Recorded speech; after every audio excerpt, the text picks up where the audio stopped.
एक बार मृत्यु के देवता ने अपने एक दूत को धरती पर भेजा।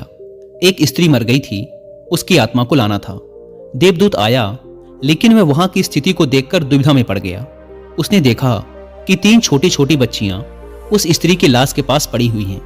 एक अभी भी उस मृत स्त्री के स्तन से लगी हुई है, दूसरी बिलख बिलख कर रो रही है और तीसरी रोते रोते सो गई है। उसके आंसू उसकी आंखों के पास ही सूख गए हैं। 3 छोटी जुड़वा बच्चियां, मां मर चुकी है, परिवार में और कोई है नहीं, पिता पहले ही मर चुका है। इनका क्या होगा, कौन इन्हें संभालेगा? यह सोचकर देवदूत को बहुत दुख हुआ। इसीलिए वह खाली हाथ ही वापस लौट गया और अपने प्रधान से जाकर बोला, मैं उस स्त्री की आत्मा को ना ला सका, मुझे क्षमा करें, लेकिन आपको इस स्थिति का ज्ञान नहीं है। मेरी जगह आप होते तो शायद आप भी यही करते। उस स्त्री की 3 छोटी छोटी जुड़वा बच्चियां हैं, एक अभी भी उसके स्तन से लगी हुई है, दूसरी रोते रोते सो गई है और तीसरी चीख चीख कर रो रही है। परिवार में उन्हें संभालने वाला और कोई नहीं है। ऐसी स्थिति को देखकर मेरा दिल उस स्त्री को ना ला सका। क्या ऐसा नहीं हो सकता कि उस स्त्री को कुछ समय और दे दिया जाए ताकि बच्चियां थोड़ी और बड़ी हो जाएं? यह सब सुनकर मृत्यु का देवता जोर से हंसा और बोला, तो तू ज्यादा समझदार हो गया है। उस परमात्मा से भी जिसकी मर्जी से जीवन मिलता है और जिसकी मर्जी से मृत्यु। तूने पाप तो बहुत बड़ा किया है और इसकी तुझे सजा मिलेगी, और सजा यह है कि तुझे पृथ्वी पर फेंक दिया जाएगा और तू तब तक वापस नहीं आ सकता जब तक तू अपनी इस मूर्खता पर 3 बार हंस नहीं लेगा।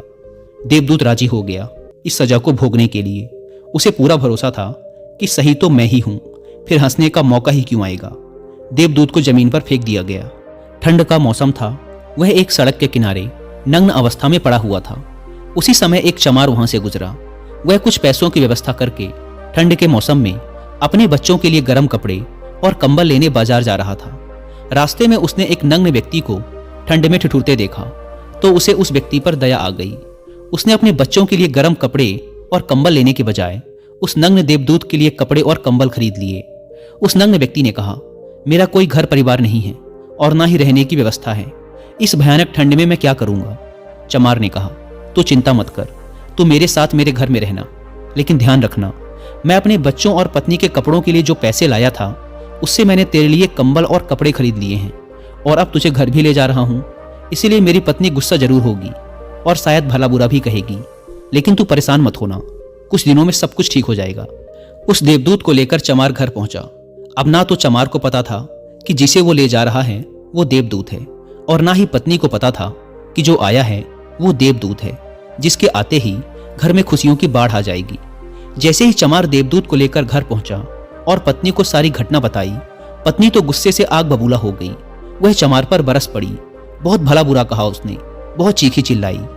उस दिन देवदूत पहली बार हंसा। चमार ने पूछा, क्या बात है, हंसते क्यों हो? देवदूत ने कहा, जब मैं 3 बार हंस लूंगा तो हंसने का कारण भी बता दूंगा। देवदूत पहली बार हंसा क्योंकि उसे लगा कि चमार की पत्नी ये नहीं देख पा रही कि घर में देवदूत आया है, जिसके आते ही घर में हजारों हजार खुशियों के द्वार खुल जाएंगे। लेकिन उसकी भी गलती ना थी। व्यक्ति देख ही कितनी दूर तक सकता है। वह तो बस इतना ही देख पा रही थी कि बच्चों के कपड़े और कंबल चले गए। जो खो गया उसे तो वो देख पा रही थी, लेकिन जो मिला है उसे वो ना देख सकी। तो देवदूत हंसा। उसे लगी अपनी मूर्खता कि ये पत्नी भी नहीं देख पा रही कि क्या घट रहा है। अब क्योंकि वो देवदूत था, इसीलिए सिर्फ 10 ही दिनों में उसने चमार का सारा काम सीख लिया। वह जूते बनाने लगा और सिर्फ कुछ ही महीनों में उसके जूते इतने बिके कि चमार अमीर हो गया। साल भर में तो सारे देश में ये बात फैल गई कि उस जैसे जूते कहीं और बन ही नहीं सकते। राजाओं और सम्राटों के जूते अब उसके यहां बनने लगे थे। चमार के घर धन की बारिश हो गई। सब बहुत खुश थे और सब कुछ बहुत अच्छा चल रहा था। एक दिन सम्राट का एक आदमी आया और बोला, ये चमड़ा बड़ा कीमती है, आसानी से मिलता नहीं, कोई गलती नहीं होनी चाहिए। सम्राट के लिए जूते बनाने हैं और ठीक इस तरह के बनाने हैं। ध्यान रखना, जूते ही बनाने हैं, चप्पल नहीं। उस राज्य में ऐसी प्रथा थी कि जब कोई व्यक्ति मर जाता था तो उसे चमड़े की चप्पल पहनाकर चिता पर लिटाया जाता था। चमार ने भी देवदूत से कहा कि चप्पल मत बना देना, जूते ही बनाना। सम्राट का स्पष्ट आदेश है, और ध्यान रखना, चमड़ा सिर्फ इतना ही है, कोई गलती मत करना, वरना बड़ी मुसीबत में फंस सकते हैं। सम्राट का काम है। इतना कहने के बाद भी देवदूत ने उस चमड़े से चप्पल ही बनाई। जब चमार ने देखा कि देवदूत ने जूते की जगह चप्पल बनाई है तो वह आग बबूला हो गया। वह गुस्से में इतना पागल हो गया कि डंडा लेकर देवदूत को मारने दौड़ा। उसने कहा, तुझे बार बार समझाया था कि जूते ही बनाना, लेकिन तूने चप्पल बना दी। अब सम्राट हमें छोड़ेगा नहीं, तू तो मरेगा ही, लेकिन साथ ही मुझे और मेरे परिवार को भी फांसी लगवाएगा। इतना सुनते ही देवदूत खिलखिलाकर हंस पड़ा। उसी समय पीछे से दौड़ता हाँफता सम्राट का आदमी आया और बोला, जूते मत बनाना, चप्पल ही बनाना, क्योंकि सम्राट की मौत हो गई है। इतना सुनते ही चमार के हाथ से डंडा छूटकर नीचे गिर पड़ा। उसने देवदूत के पैर पकड़ लिए और कहा, मुझे माफ कर दो, मैंने तुझे मारा, मुझसे बहुत बड़ी भूल हो गई। देवदूत ने कहा, कोई बात नहीं, मैं अपनी सजा भुगत रहा हूं। चमार ने कहा, कौन सी सजा, और तुम हंस क्यों रहे हो? देवदूत ने कहा, जब 3 बार हंस लूंगा तो सब कुछ बता दूंगा। भविष्य अज्ञात है और सिवाय उस परमात्मा के किसी को नहीं पता कि आगे क्या होगा, और इंसान तो वैसे भी अपने अतीत के अनुभवों के अनुसार निर्णय लेता है। सम्राट जिंदा था तो जूते चाहिए थे, और मर गया तो चप्पल। देवदूत दोबारा हंसा, यह सोचकर कि भविष्य हमें ज्ञात नहीं और हम आकांक्षाएं करते रहते हैं, अनुमान लगाते हैं, जो कि पूरी तरह व्यर्थ है। हम इच्छा करते हैं कि यह घटेगा, लेकिन वो कभी नहीं घटता, क्योंकि कुछ और ही घटना तय है। हमारी नीति बिना हमसे पूछे चलती है, लेकिन हम बेवजह हो हल्ला मचाए रहते हैं। चाहिए चप्पल, लेकिन जूते बनवाते हैं। मरने का समय नजदीक आ रहा है, लेकिन हम जिंदगी का आयोजन करते हैं। तो देवदूत को लगा कि मुझे क्या पता कि उन लड़कियों का भविष्य क्या होगा, मैं बेवजह ही बीच में पड़ा। यही सब सोचकर अपनी मूर्खता पर आज देवदूत खिलखिलाकर हंसा था। इसी प्रकार कुछ वर्षों बाद एक तीसरी घटना घटी। देवदूत चमार की दुकान पर बैठा जूते बना रहा था। तभी वहां 3 जवान लड़कियां एक बूढ़ी औरत के साथ आईं। उन तीनों की शादी होने वाली थी, तो वो अपने लिए जूते का नाप देने आई थी।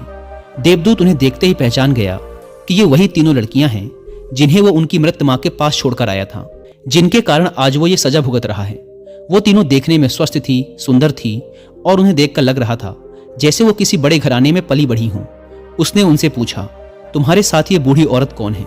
बूढ़ी औरत ने जवाब दिया, ये मेरे पड़ोसन की लड़कियां हैं। बचपन में ही इनकी मां की मृत्यु हो गई थी। बेचारी बहुत गरीब थी, उसके पास खाने को भी ना था। उसके स्तनों में इनको पिलाने के लिए दूध भी ना था। वो इन्हें दूध पिलाते पिलाते ही मर गई। मेरी कोई संतान ना थी, इसीलिए मैंने इन्हें अपने बच्चों के रूप में अपना लिया, और अब इनका सम्राट के खानदान में विवाह होने जा रहा है। देवदूत ने सोचा, अगर इनकी मां जिंदा होती तो ये तीनों बच्चियां भयानक गरीबी, भूखमरी और दरिद्रता में बड़ी होती, पर क्योंकि मां मर गई, इसीलिए इनका लालन पालन इतने धनी परिवार में हुआ, और अब इस बूढ़ी औरत की सारी धन दौलत की यही तीनों मालकिन हैं। उस दिन देवदूत अपनी मूर्खता पर तीसरी बार हंसा। उसने उन तीनों लड़कियों के लिए अब तक के सबसे शानदार जूते बनाए और चमार से आकर सारी बात कह सुनाई कि ये 3 कारण थे मेरे हंसने के। मेरी गलती थी जिसकी मुझे सजा मिली। अब मैं समझ गया हूं कि नियति सबसे बड़ी है, और हम सिर्फ उतना ही देख पाते हैं जितना हम देख सकते हैं, और जो हम नहीं देख सकते वो बहुत बड़ा और विशाल है, और जो हम देख सकते हैं उससे हम उस बात का सटीक अंदाजा नहीं लगा सकते जो घटित होने वाला है। मैं अपनी मूर्खता पर 3 बार हंस चुका हूं। मेरा दंड पूरा हुआ, इसलिए अब मैं चलता हूं। और देवदूत वहां से चला गया। दोस्तों, इस कहानी से सीखने वाली बात यह है कि आज घटी घटनाओं को देखकर हम इस बात का अनुमान नहीं लगा सकते कि यह घटना हमारे लिए अच्छी है या बुरी। इसका उत्तर तो भविष्य की गर्त में ही छुपा है। इसलिए हर घटना पर अच्छी या बुरी की प्रतिक्रिया देना व्यर्थ है। हमें बस जो हो रहा है उसका साक्षी बनने का प्रयास करना चाहिए। गौतम बुद्ध भी अपने उपदेशों में यही कहते हैं कि ना तो अतीत के लिए पश्चाताप करो और ना ही भविष्य की चिंता। बस आज में जियो, इस पल में जियो, और इसी के साथ एक हो जाओ। बस यही एकमात्र तरीका है खुद को उन सभी चिंताओं से मुक्त रखने का जिनका परिणाम तुम्हारे बस में है ही नहीं।